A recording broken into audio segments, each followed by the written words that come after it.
तो अभी जो हम लोग का नेक्स्ट टॉपिक है कूलम्स लॉ, माने हिंदी में इसको क्या बोलते हैं, कूलाम का नियम। ये कूलाम जो है साइंटिस्ट का नाम था, इन्होंने ये लॉ दिया था। किसको लेकर के इन्होंने लॉ दिया था? दो चार्जेज को लेकर के। चार्ज माने आवेश, पढ़ा रखे हैं। चार्ज माने क्या होता है? आवेश। तो ब्रह्मांड में कोई भी दो चार्ज हैं अगर, तो वो दोनों चार्ज करेंगे क्या? अगर लाइक चार्जेज हैं, कैसे चार्जेज हैं? लाइक माने समान आवेश। लाइक चार्जेज का मतलब समान आवेश। तो अगर एक जैसे आवेश हैं, मतलब कहने का क्या, अगर एक ठो प्लस तो दूसरा वाला भी प्लस, और अगर एक ठो माइनस तो दूसरा वाला भी माइनस। तो अगर ऐसे चार्जेज हैं, मतलब लाइक चार्जेज हैं, समान आवेश हैं, दोनों प्लस प्लस या दोनों माइनस माइनस, तो फिर दोनों करेंगे क्या? एक दूसरे को रिपेल करेंगे। मतलब क्या करेंगे? प्रतिकर्षित। यही होता है। फिर दूसरा इसमें आ रहा है कि अगर अनलाइक चार्जेज होते हैं, मतलब असमान आवेश। कैसे आवेश? असमान।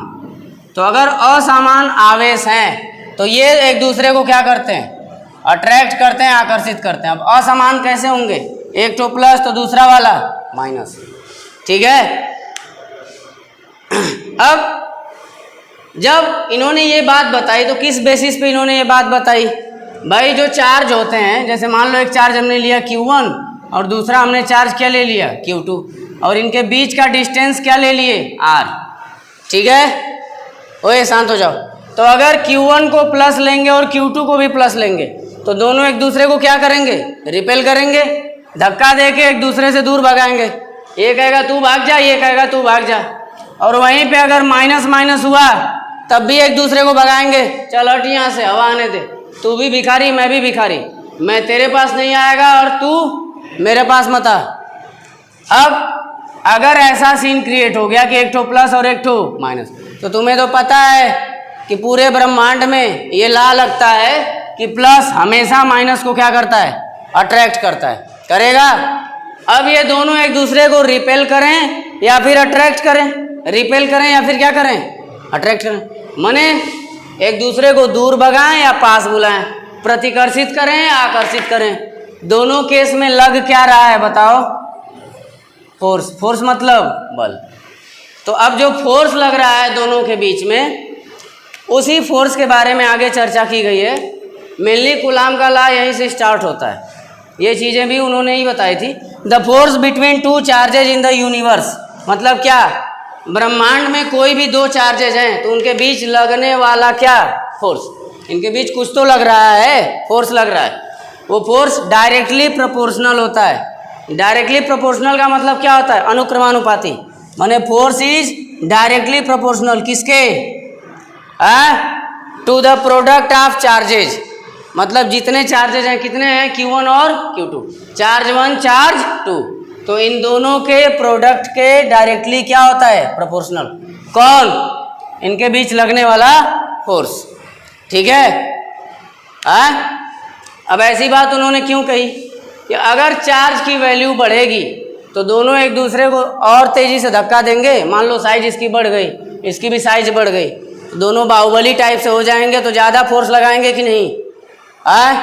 और अगर साइज हमने छोटी कर दी, वैल्यू हमने कम कर दी, तो क्या होगा?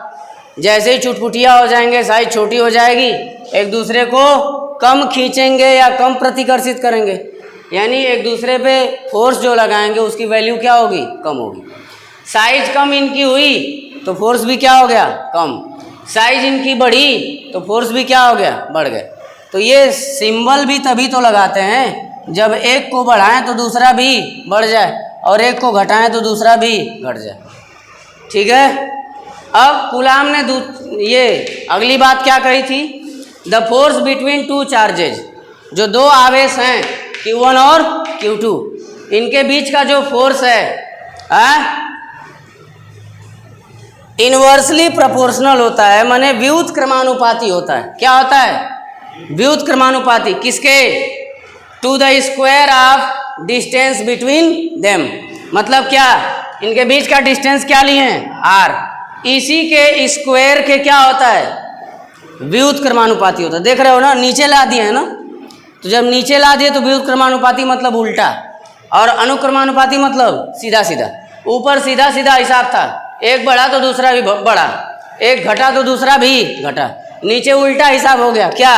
अगर ये बढ़ेगा तो ये घटेगा, ये बढ़ेगा तो ये क्या होगा? घटेगा, और ये घटेगा तो ये बढ़ेगा। कैसे? देखो, मान लो दो मैग्नेट्स हैं। क्या हैं? इधर ध्यान दो। मान लो दो मैग्नेट्स हैं, ये दोनों मैग्नेट हैं। तो अगर इनके बीच का डिस्टेंस कम रखोगे तो एक दूसरे को जल्दी से खींचेंगे। जल्दी से खींचने का मतलब फोर्स ज़्यादा लगाएंगे ना, और अगर दूर करते गए तब नहीं खींचेंगे, कम खींचेंगे। कम खींचने का मतलब फोर्स कम हो गया, तो दूरी बढ़ी तो फोर्स कम, और दूरी घटी तो फोर्स ज़्यादा। हुआ? शांत हो जाओ। फिर ये स्क्वायर कहाँ से आता है ये भी समझ लो। हमने बताया था अगर Q1 को ही हटाएंगे यहाँ से, मान लो Q1 को हटा के यहाँ से यहाँ कर दिए, अब Q2 अभी वहीं है, तो हमने हटाया Q1 को। Q1 को मैंने जो पहला चार्ज है उसको दूसरे चार्ज से दूर किए, तो हमने हटाया सिर्फ पहले को, लेकिन दूसरा वाला भी तो इससे दूर हुआ। हटाया हमने किसको? पहले वाले को। तो हम ये कहेंगे कि Q1 को Q2 से दूर कर दिए, तो Q2 भी Q1 से क्या हुआ? हुआ कि नहीं? तो आर आर क्या हो जाएगा बताओ? आर स्क्वायर हो गया। अब इन दोनों चीज़ों को एक साथ कंबाइन कर लो। क्या? सिंबल लगाओ, फोर्स के साथ सिंबल क्या लगा है? ये प्रोपोर्शनैलिटी का सिंबल लगा है। ऊपर कौन है बताओ? Q1 Q2, और नीचे कौन है? R square. ऊपर वाली चीज़ ऊपर, नीचे वाली चीज़ नीचे। अब इसके बाद तुम लोगों ने ये 9-10 से ही पढ़ रखा है कि प्रोपोर्शनैलिटी का सिंबल हटाने के लिए, अनुक्रमानुपाती का चिन्ह हटाने के लिए हम कांस्टेंट लगाते हैं। बोलो, क्या लगाते हैं? कांस्टेंट। तो यहाँ पे K क्या है बताओ? कांस्टेंट है, मतलब क्या है? नियतांक है। और इस K की वैल्यू क्या होती है? 1/4πε0। इसको एप्साइलन पढ़ते हैं और इसको नॉट पढ़ते हैं। ये जो जीरो जैसा बना है नॉट, नॉट माने ये नहीं, ये गलत है, ये पढ़ते हैं NAUGHT। समझ गए? नाटी नहीं है, नॉट है, तो NAUGHT ये पढ़ते हैं इसको, जीरो को। ठीक, ध्यान देना। K की वैल्यू कितनी है? 1/4πε0। अभी बताएंगे कि एप्साइलन नॉट क्या चीज़ है। इतना समझ में आ गया?